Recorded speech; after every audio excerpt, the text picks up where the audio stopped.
Okay. All right, why don't we start this? How are you doing, James? It's almost 10 p.m. Yeah, so I get a meeting invite from you, Gunnar, for Tuesday evening, and it's just titled Quickie. And I'm not sure what I should be expecting in this meeting. It's titled BTS recording the Quickie. That's what it's called. Okay, if Yeah. you really you had to say that. I Well, just, well, the reason. All right, okay, I you got come to my you. hopes up. First of all, over Zoom, really, and secondly, Uh, and secondly, okay, you and I, we have agreed that we would do more of these type of recordings where you and I just quickly talk about things that have happened yeah, in our industry without many guests and without keeping people an hour for an interview. yeah, So it's all happened in the last couple of weeks, and it's yeah. time we need to update people. And I don't know what else to call this episode. Mm. I don't think Amy is going to let us call it the Quickie. That's not. I don't think this is going to go through our, our censorship board. Yeah, not suitable for work. But anyway, so that's why let's make it short today. Yeah, no, that sounds great, and I'm with you. This is, as everybody can appreciate, I'm sure we love doing this, and but obviously, doing the pod takes quite a lot of time, and yeah, this is just our way to remain consistent and keep talking about the things that are happening all the time. And there's definitely, like you said, a lot of activity over the last couple of weeks in particular. We're just going to have these kind of shorter form ones, I think, sprinkled throughout the year. It'll just allow us to keep to our fortnightly schedule and keep people updated. Now, listen, before we go into our shorted version, Hmm. I have a really fast update here. I didn't want to say quick, right? But a real, real fast update. Last episode was released with Elizabeth Wilde about the duty report. Now, Mhm. do you, when you do a search on the contaminated sites register, there is an awful lot of Caltex and Ampol service stations on there. Have you ever noticed that? I have, yeah, lots. And they're way more than Shell and BP and all the other independents and whoever else is there. There is actually a very good reason for that. And it's not because Ampol and Caltex have so many more problems than all the other service stations. There is a very good reason. A good friend of mine, Simon Caples, worked at Caltex and Ampol when the duty to report came out. And he told me an interesting story. So I called him up and recorded it. And here is how this all went down. Hey Simon, how you doing? Hi there, Gunnar. Sorry to get you on a very short notice, but I promise this won't be long. I was just thinking how long you and I have known each other, and I think I come up with the year 1994. Would that be just about right? I think that's right. You have worked for a lot of really interesting parties. Two of them are Caltex and Ampol. That's correct. I worked for Caltex and Ampol before they were one entity, and then when they became one entity, and then for Ampol a little bit after Caltex left the fold. Mm-hmm.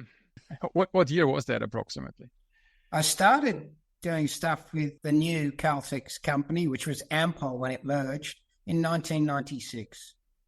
So the reason for my call is because you have this wonderful story that you told me a long time ago, and I never forgot about it. In fact, I'm reminded of it every time I read a search of the contaminated land register, because no matter where I look, there is always a Caltex or an Ampol service station nearby that has been reported to the EPA as a contaminated site. Now, you don't find as many Shell or BP stations there, and there is a very good reason. And the reason for that is, in fact, you. Is that right? Well, not entirely me. It was a decision made with input from myself and a legal team on behalf of Ampol at the time. So what year are we talking about here? This must be about, it was the late 90s, might be about 98, 99, something like that. So it's just the CLM Act had just come out. Yeah. Okay, so tell us. So because at some stage the duty to report, we had an episode 2 weeks ago that had just come out. So there's this duty to report if you're the landowner and you have a significantly contaminated property, however it is defined. If you are unclear about it, listen to our previous episode. But those duty to report guidelines had come out, right? And they hit your desk. That's correct. Then what happened? They seem to indicate that if there was a concentration of a contaminant above the assessment criteria that someone could readily be exposed to, then you had a duty to report. And if you considered a service station, they've all got bowsers. They, at that stage, all had a linkage below the bowser that went to the hard lines that were to the underground tanks. And those frequently leaked. I'm not talking significant leaks, although they could happen, but generally small leaks where you have a drip here and a drip there. And that could lead to a concentration of benzene, for example, in soil above a criteria. Now, the bowsers were routinely maintained where you'd have a technician take the covers off them and access that area. And so there was an exposure. So on that basis, all service stations could represent significant risk of harm. So in essence, all depots and service stations were reported as potentially representing significant risk of harm. See, I can only speculate, but I would assume that when the guidelines came out, the APA was trying to find out, hey, where is our worst sites out there? And they were expecting companies like Caltex or Ample or any other, polluters, let's call them that, to report their worst sites, and so that the EPA has a little bit of an understanding of where those sites are and how bad it really is. So I can understand that idea. So in comes you, Yep. and you say, hey, all right, guys, let's spoil the party here a little bit. And you decided that it would be probably a best idea for Caltex and Ample, who you were working for. Well, in that case, why don't we just report all our sites? How many hundred were there? There was over 400. So you reported, you cleared that with your legal team, and you reported over 400 sites to the EPA as significantly contaminated, or there was the term called significant risk of harm was floating That's around right. at that As time. meeting the definition of potentially being significant risk of harm. I love the story because that is so you. I mean, to come up with that idea is just such a classic. So what happened? There was a discussion afterwards. I can't remember who the representatives in the EPA was, but they were somewhat unhappy because they said they didn't intend that sort of reaction. Although they'd put very strict criteria, they didn't, for example, say do a risk assessment and look at risk rank things and give us an indication of what you understand, what you don't understand. The consequence for that was everything was reported. So if we had a little dribble of something on a site a week later, well, it's already reported. But it also made a considerable amount of work for the EPA to review the information. I don't think they managed to get through it. I think a lot of it was done when we put in the monitoring wells to comply with UPSS. UPSS, Underground Petroleum Storage System Regulation, UPSS, came in when? It was enacted in 2008, but in theory, you're meant to have all your monitoring wells in by 2011. Then we really did a risk ranking, and we had a matrix of sort of parameters, whether shallow groundwater, sandy soils, whether there was known leaks, those sort of things, and ranked them all so that you could properly discern the grain from the chaff. But in 10 years earlier, we just reported everything. Well, Simon, thank you. I won't keep you much longer. Whenever someone does a search of the contaminated land register in New South Wales and you come across a Caltex or an Ample service station, there's a very good chance they can thank you for it. Doesn't mean that it's not heavily contaminated, by the way. It just means that a lot of them have been reported.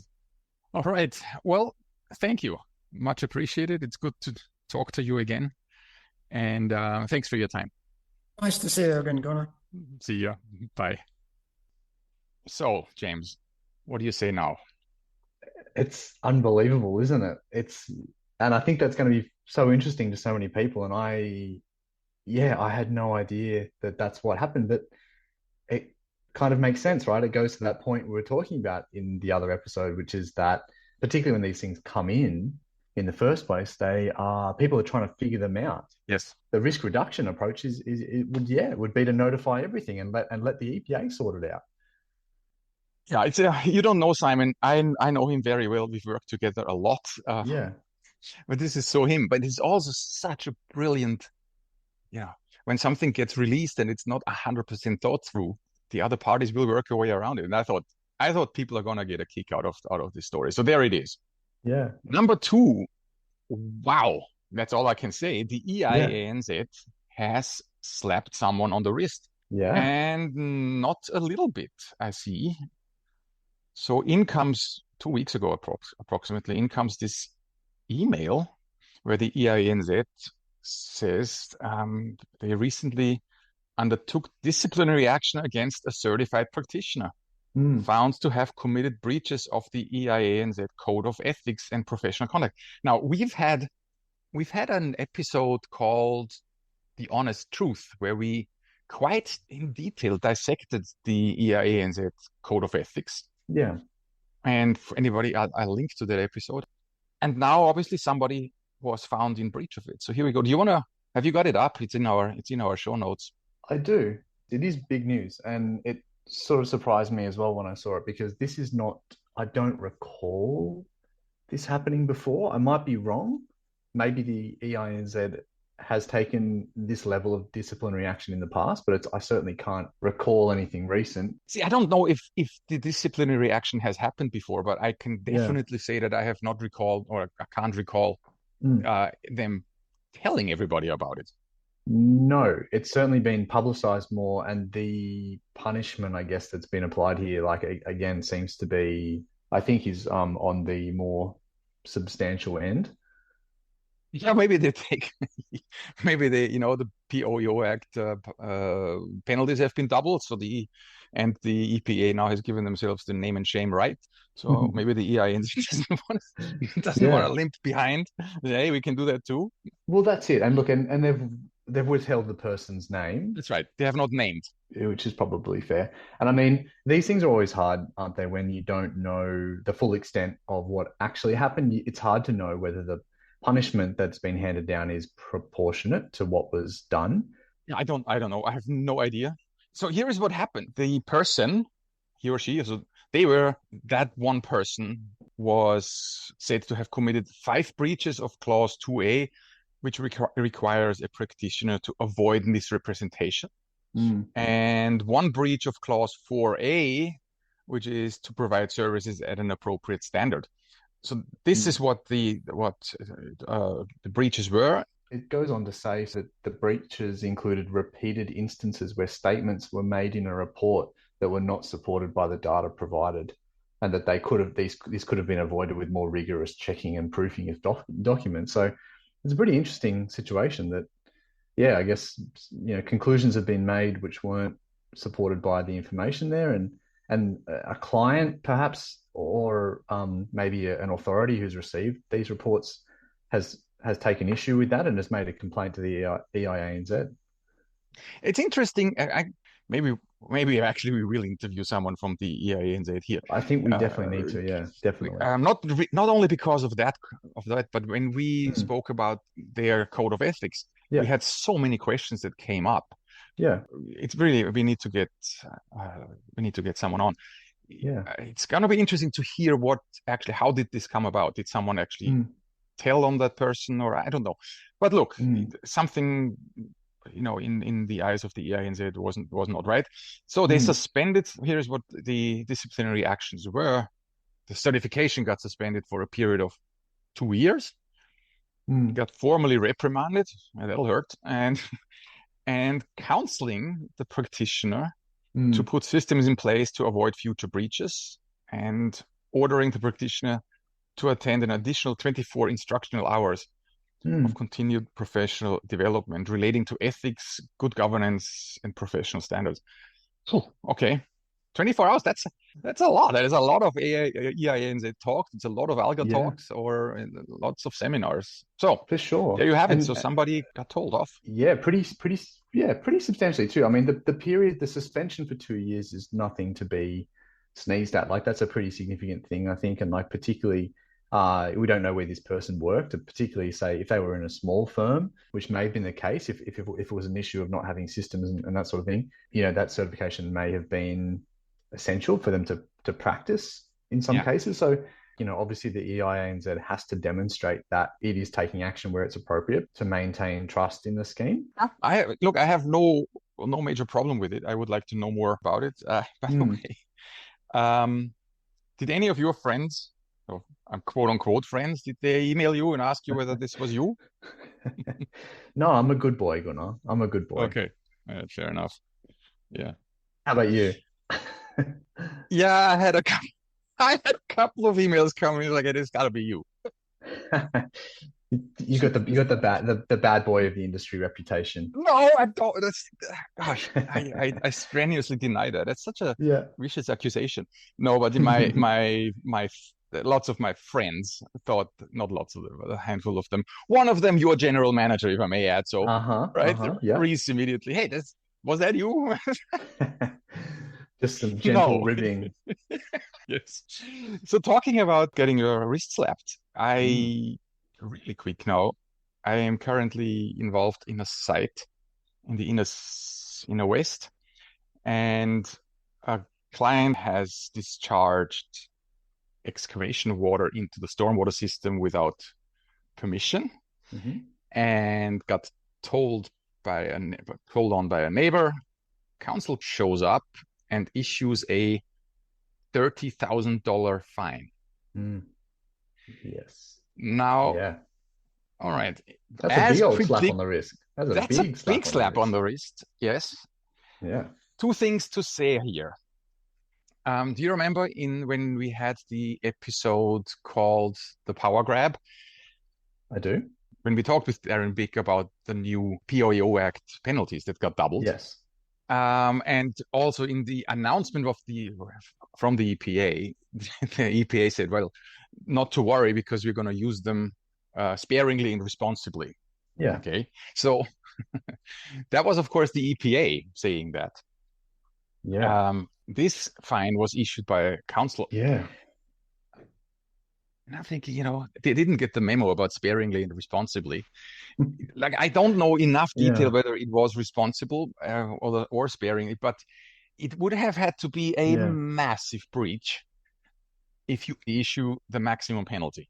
Yeah, I agree. And I'd also wanted to say that, I think I called them in that episode. I think I called them.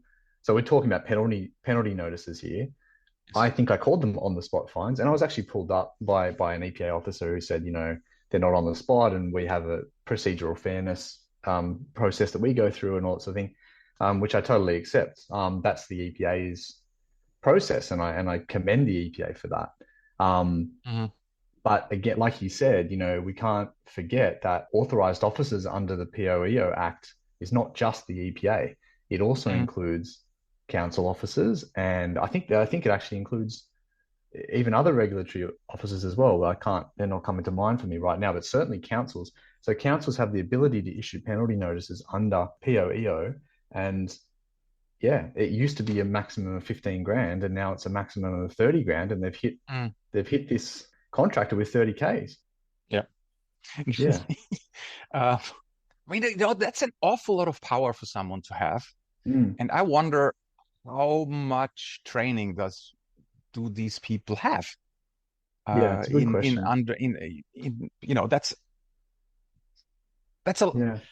That's a big thing for someone it's a big power for someone to have. I think it's a really good question because the EPA, I think, the POEO Act being legislation the EPA is responsible for administering, I would think that the EPA would have training for council officers around this, and the EPA's got a guideline on an enforcement guideline that it uses again to guide its own practice. But I don't think councils are bound to that in the same way. So again, I don't know if they're sort of Yeah, like it seems to me, look, I'm not aware of the detail of this particular thing either, but my understanding was that they didn't even necessarily get the opportunity to kind of to have a show cause notice or kind of express their perspective on things. Can report back on it. I've Yeah, only just come across it, and I've only just yeah, been informed about this. But so yeah, I may not get. I didn't give many details. So some of what I yeah, said here was wrong. But I know the $30,000 fine has been yeah. issued. But Yeah. So I mean, yeah, that in itself is, I mean, it's a massive fine. Yeah, so it seems pretty heavy-handed, and yeah, just kind of questions like the consistency in which that council officers are applying this stuff. yeah, you hand someone maybe the POEO Act gave people a loaded gun who are not supposed to have one. I don't Yeah, know. Which reminds me, that Borat that comment that he makes was about uh what is it? I'll find it and I'll play it in here. It's crazy. We say to give a woman power is like to give a gun to a monkey. yeah, Borat's a bit of a throwback for us, isn't it? I'm sorry, but hey, what could I say? Never mind. I think Sacha Baron Cohen he's actually probably more of a love him or hate him kind of guy these days than he ever was actually. Oh, it's cringeworthy stuff every Yeah, time, but my God, is this guy quick off the mark? yeah, Just definitely. recently, I watched a few of his Ali G's again. They're Yeah, just brilliant. No, never mind. yeah, and I think that kind of humor where you're laughing at it's a character that yeah, you're kind of laughing at them because they're not a nice person or something like that. It's a particular type of humor. It's not for everybody, is it? Because I mean, you and me are Seinfeld fans and Curb Your Enthusiasm fans, and I think you have to like that kind of humor to like those shows. Yes. Yes. Louise refuses Yeah, to watch Ali G or even Ricky Gervais. She yeah, can't do it. yeah, yep, yep. Anyway, I mean, humor is very subjective, isn't yes. And anybody who is not doesn't like what I like doesn't have any humor. That's bottom line. it? Hey, we're veering off again. Number 4 on our list here. Something else has happened. Big time. Big news. Yeah, The big news. offices of the chief scientist and engineer, how do you call them? They have released a paper Yeah. on asbestos.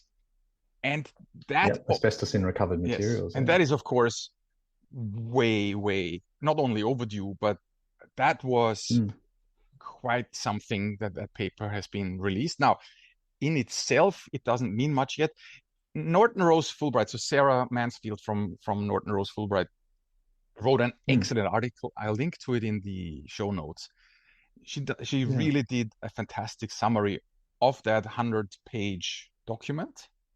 Let's go through the recommendations that she summarized.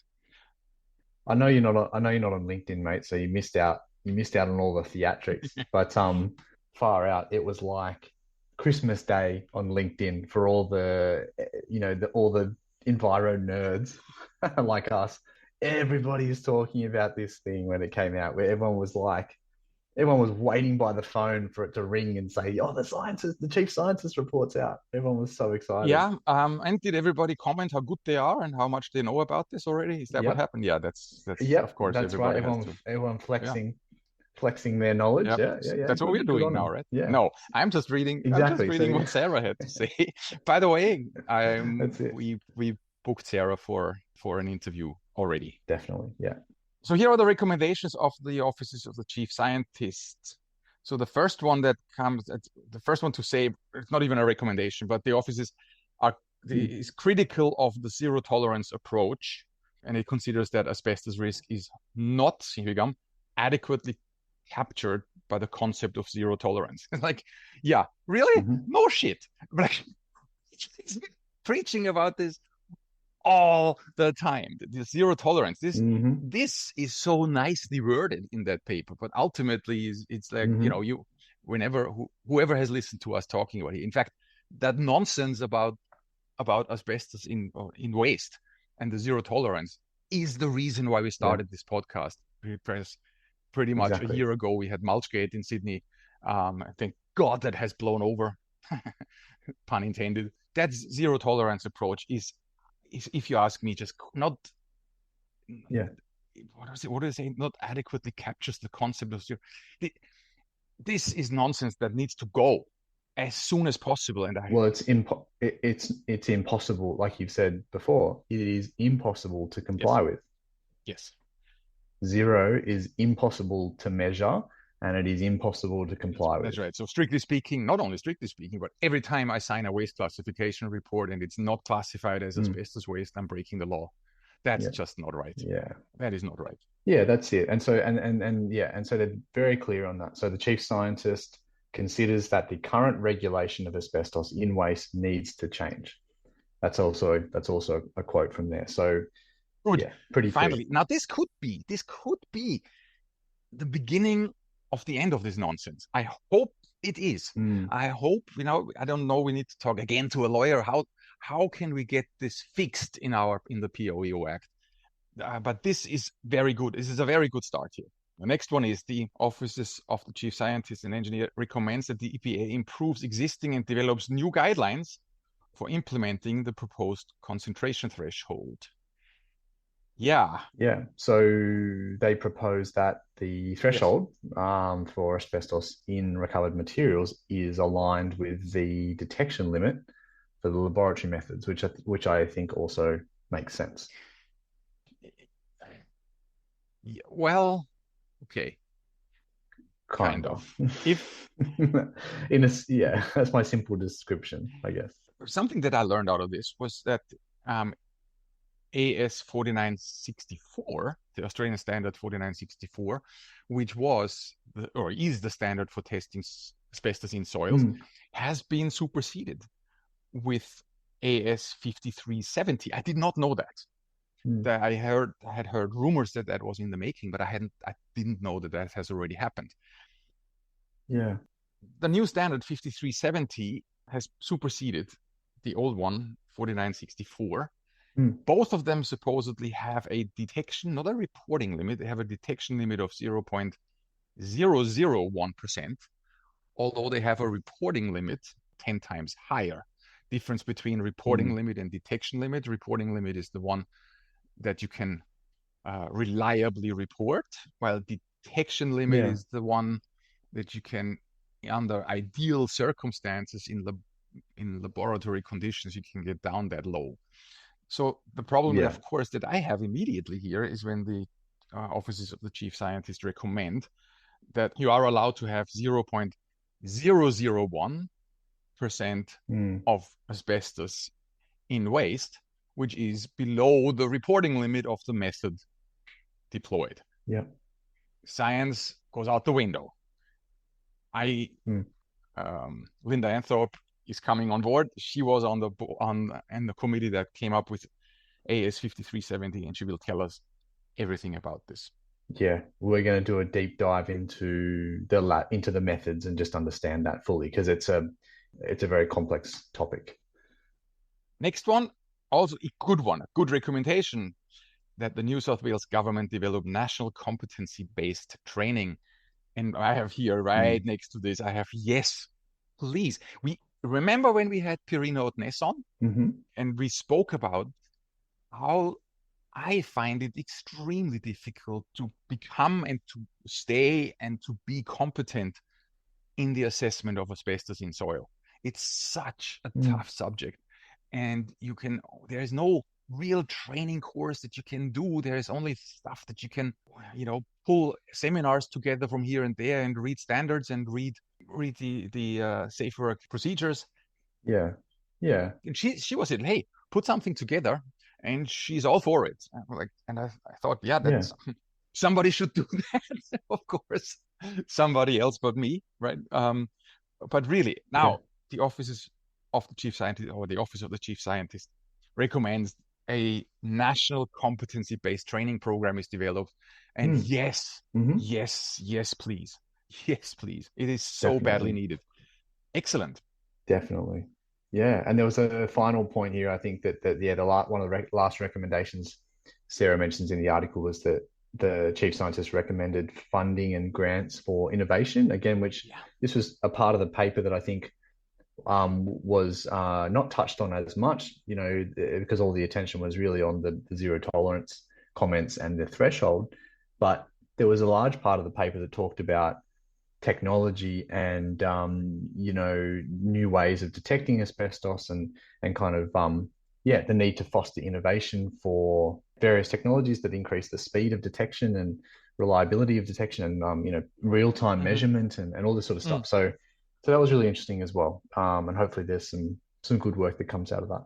Everything good. I'm super happy that something seems to be moving in that area. For sure. The EPA hasn't officially responded yet. Also good. I mean, Yes. this is a long report. And the Waste Contractors Association of New South Wales has an event on the 11th of March, and so Tony Chappell, the CEO of the EPA, is speaking at that event, and will be speaking to the EPA's response to the Chief Scientist report. So for anyone who's listening, somewhere between now and the 11th of March, the EPA's response will be released. So that will be, I'm sure there'll be a lot to talk about in that as well. Are you going? Yeah, I'm planning to. Yeah, if I have time. Yeah. So you're not. I'd love to go. Words, right? I always find time, Gunnar. I've managed to squeeze. I don't know how I squeeze everything into my days, but I do.